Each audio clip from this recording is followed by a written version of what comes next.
It is Generalea Organa Saturday morning. Come, let us meditate like a Jedi. This morning, let us play with our latest iteration of very easy meditation.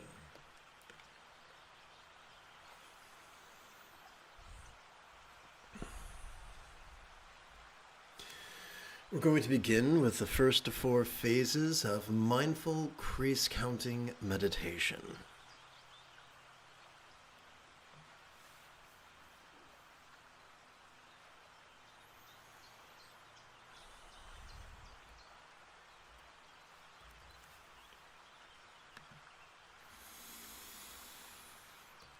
Over the span of 12 inhalations, that is unsightly, isn't it? Over the span of 12 inhalations, we could advance our right thumb in the following manner, beginning with the little finger. 1, 2, 3, 4, 5, 6, 7, 8, 9, 10, 11, 12. If you wish to expand that to 96 inhalations, you'll have to multiply it by 8 sets. And to do that, you'll use your left hand to count not inhalations, but sets of 12. 1, 2, 3, 4 sets of 12 inhalations each. 5, 6, 7, 8 sets of 12 inhalations each.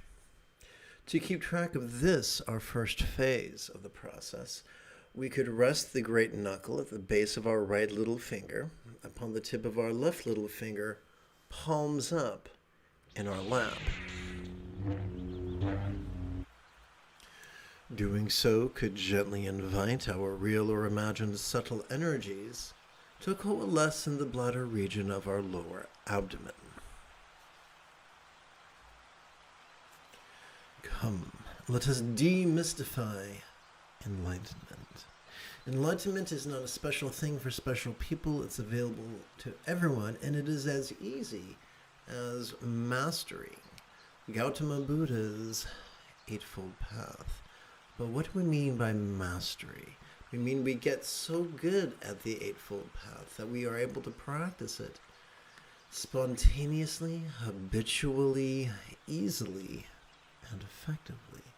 And the key, the secret to do this is mindfulness and meditation. When we practice these two things correctly, enthusiastically, and frequently, at least once every 12 hours, then the practice, no less mastery of the remaining 6 folds becomes an inevitability. So I think we would agree that that whole mindfulness and meditation business is pretty important. Therefore, let us view mindfulness and meditation through the lens of neuroscience after approximately 30 seconds of housekeeping. This is Lama Jigme Gyatso of the Buddha Joy Meditation School. For more than 30 years, I've spent about 8 hours a day, almost every day, studying, practicing, mastering, and reverse engineering the teachings and techniques of each school of meditation so that you would not have to. Welcome, my friends, to Meditate Like a Jedi, which is made possible due to the generosity of viewers just like you.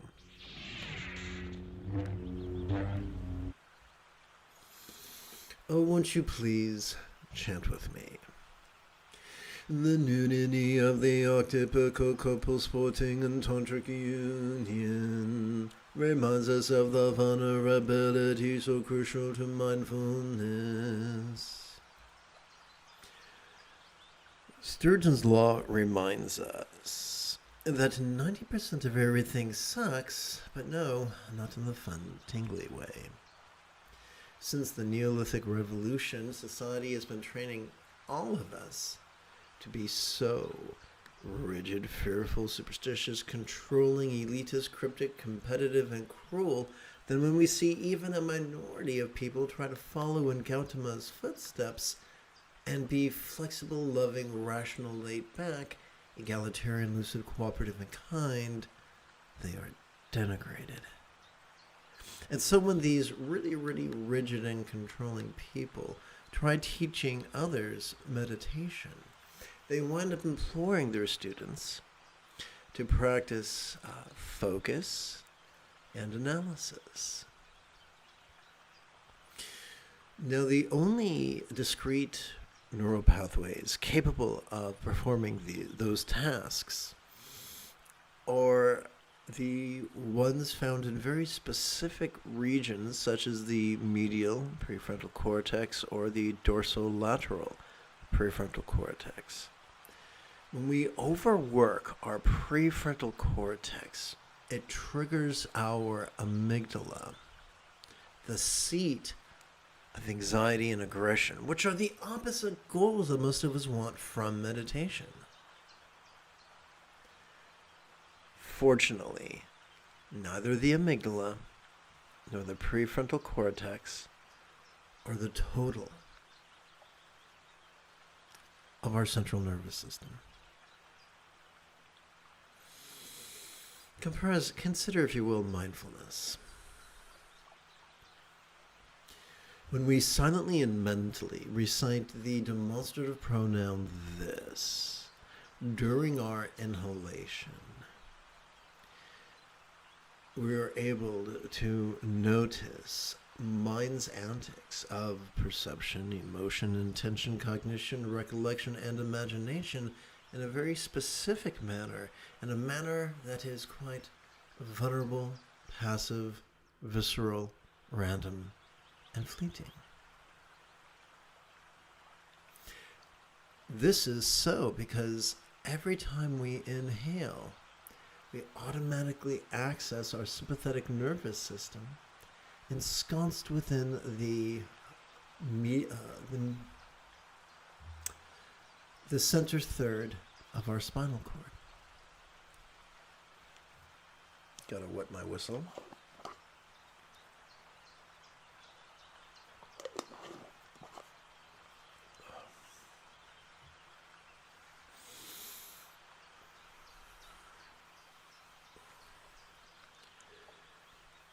Let us consider, but what are we to do with all these things that we notice? Every time we silently and mentally recite the one-syllable verb ease during our exhalation, we cannot help but release our resistance to what we noticed during our previous inhalation. We cannot help but release our resistance to the absence of that which we find desirous. We cannot help but release our resistance to the presence of that we find dreadful. Doing so, that which we noticed could feel literally impermanent,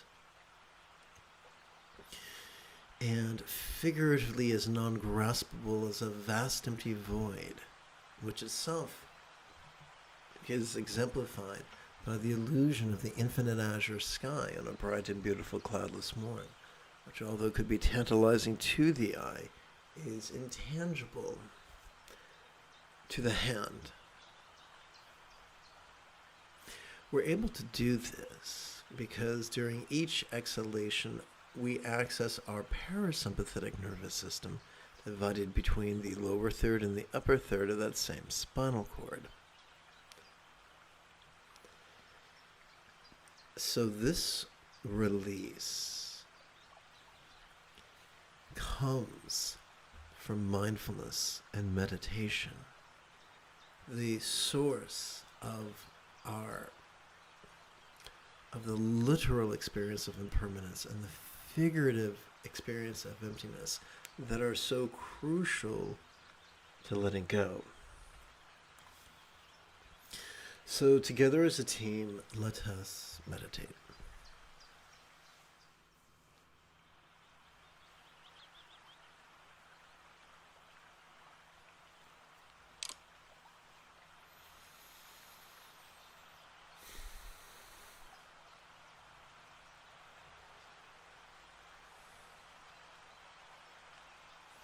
And oh yes, by the way, if you're going to sit on the floor, I recommend sitting upon a cushion and crossing your legs.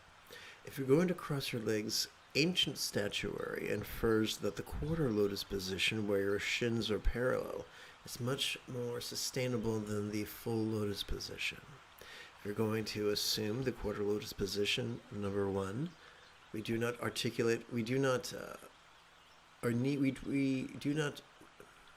open up from our knees, for they are merely hinge joints. Instead, we open up from our hips, for they are ball joints.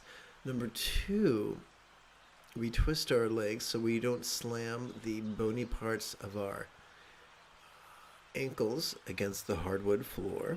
And number three, we let gravity and time do the work. We never force our limbs.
We come to the second of 4 phases of mindful crease counting meditation. Over the span of 12 breaths, we could advance our right thumb in the following manner, beginning with our little finger. 1, 2, 3, 4, 5, 6, 7, 8, 9, 10, 11, 12. We could multiply this by 8 for a total of 96 by using our left hand to count sets. 1, 2, 3, 4 sets of 12 inhalations each. 5, 6, 7, 8 sets of 12 inhalations each. We keep track of the second phase by resting the great knuckle at the base of our right ring finger, upon the tip of our left ring finger, palms up in our lap. Doing so gently invites our real or imagined subtle energies to coalesce in the navel region of our mid-abdomen.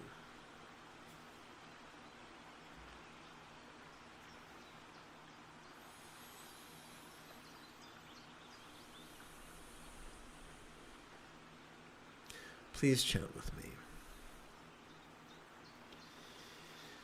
The translucence of the O good Father and Mother depicted in paintings reminds us of meditation's experience of impermanence and non-graspability.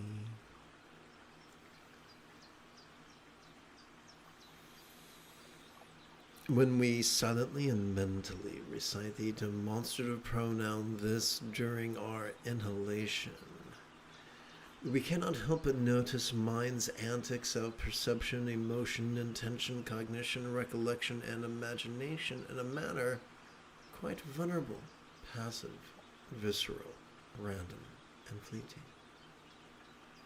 Manner described as mindfulness.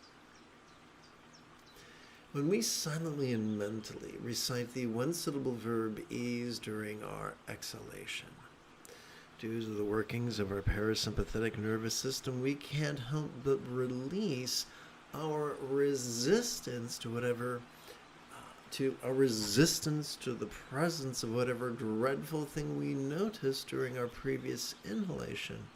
We can also not help but release our resistance to the absence of whatever desirous thing we noticed during our previous inhalation.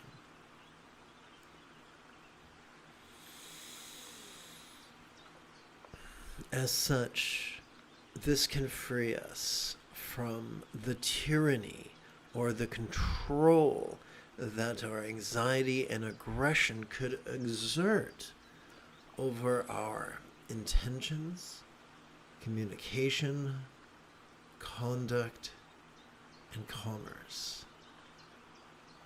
And so we see the second of 4 benefits of mindfulness and meditation.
Good morning. And welcome to the third of 4 phases of mindful crease counting meditation. Over the span of 4 inhalations, we could advance our right thumb in the following manner, beginning with our little finger. 1, 2, 3, 4, 5, 6, 7, 8, 9, 10, 11, 12. We could multiply this by 8 for a total of 96 inhalations by working with our left hand, not to count inhalations, but to count sets of 12 inhalations each. 1, 2, 3, 4 sets, 5, 6, 7, 8 sets of 12 inhalations each. We could keep track of this third phase by resting the great knuckle at the base of our right middle finger. Upon the tip of our left middle finger, palms up in our lap. Doing so, we could gently invite our real or imagined subtle energies to coalesce at the heart region of our chest. Please chant with me. The beauty of sky blue kuntu zongpo and cloud white kuntu zongmo yam reminds us of the highest love, spontaneous and uncontrived. The highest love is not the product of forcing ourselves to focus or forcing ourselves to analyze. That can produce only a pale imitation of love, an analog, if you will. This is why the late Tukul Tundap insisted that the highest love was the spontaneous, effortless, and uncontrived product of mindfulness and meditation. The same mindfulness we experience by silently and mentally reciting the demonstrative pronoun this during our inhalation, helping us to notice mind's antics of perception, emotion, intention, cognition, recollection, and imagination in a manner that is vulnerable and passive and visceral and random and fleeting. And as such, we can notice that which we dread and that which we desire. And as we look deeper within, we can observe our resistance to the absence of what we desire. We can also notice our resistance to the presence of that which we dread. The antidote is meditation. For when we silently and mentally recite the one-syllable verb ease during our exhalation, we cannot help but release those resistances. This whole process, as confirmed by fMRI studies, stimulates our anterior cingulate gyrus. This thing here that kind of looks like a magenta or fuchsia letter C. This thing functions as the hub of our mirror neurons, the seat of empathy, which in turn is the root of compassion and love. This is the key to experiencing an effortless and spontaneous kindness of intention, communication, conduct, and commerce, which is significant considering loving kindness comprises 50% of the Buddha's Eightfold Path. If at any point you have a specific question about Buddhist chanting, Buddhist meditation, or Buddhist philosophy, simply type your question in great detail in the chat window. And now, let's meditate.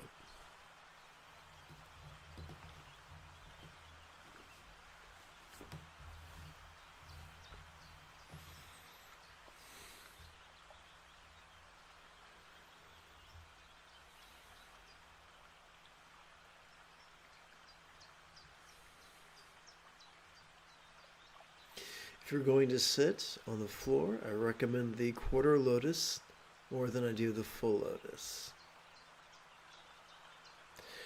The full lotus is quite often just an exercise in elitism.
A question. Oh, no, not necessarily. You might ask the question, should I hit my neighbor on the head with a hammer? No. Please don't hit your neighbor on the head with a hammer. You might ask, or in the tradition of Eddie Izzard, you might ask, should I pester a badger with a spoon? No, leave the badger alone.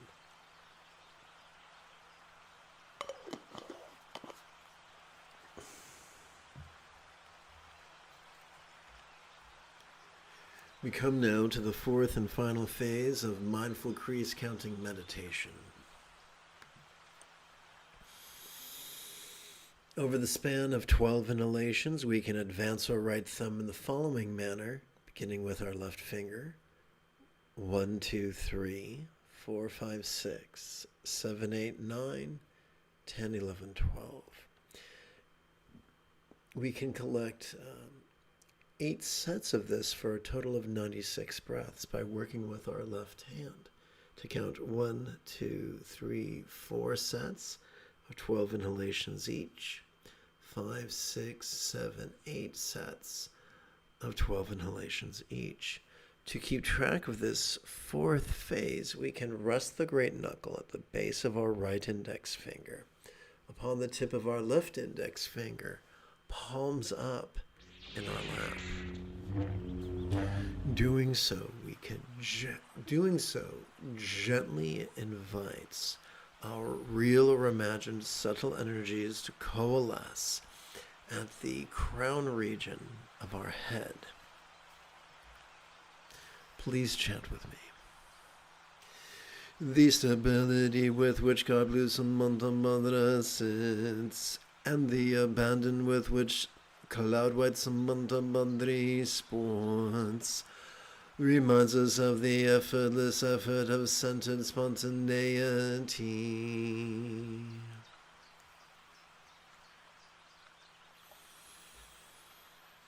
We might say, it's wonderful to choose to have a kind intention, a kind communication, a kind conduct, and kind commerce. But how are we to know what to do, how to do it, and when to do it? And here's something wild. The more we practice mindfulness and meditation, the more we find that our choices, utterances, and deeds flow from the effortless effort of love's centered spontaneity.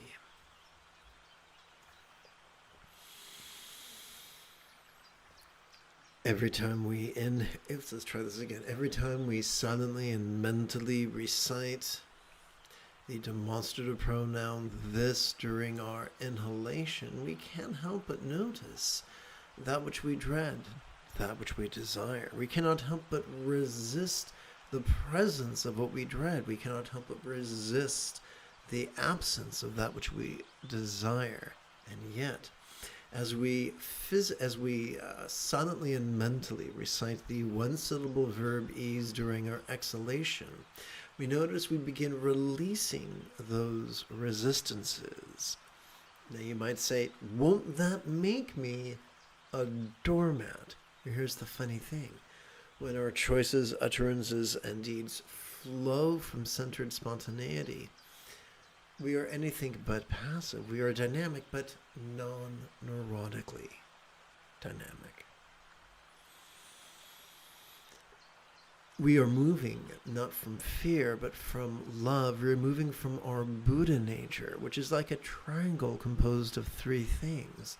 The sympathetic nervous system, which is the seat of mindfulness, the parasympathetic nervous system, which is the seat of meditation, and the anterior cingulate gyrus, which is the seat of empathy. There's no mystery about it. Our Buddha nature is simply the facets of our central nervous system that serve us on the Buddha's Eightfold Path.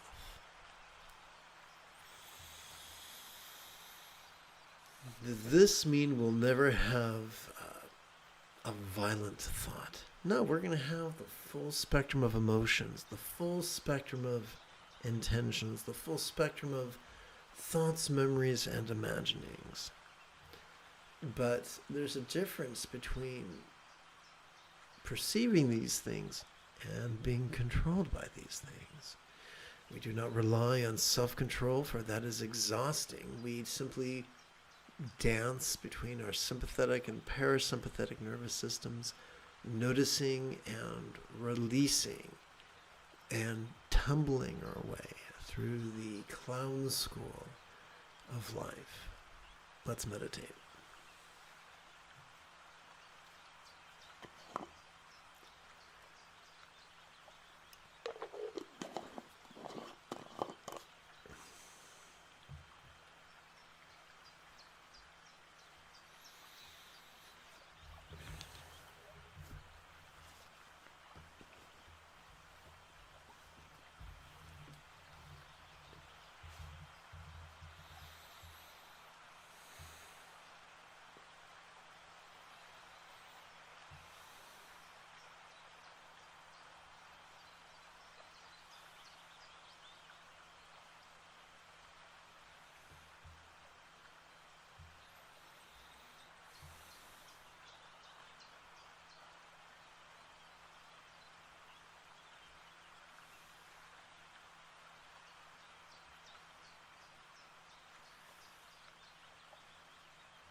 I sincerely hope that you found this to be helpful.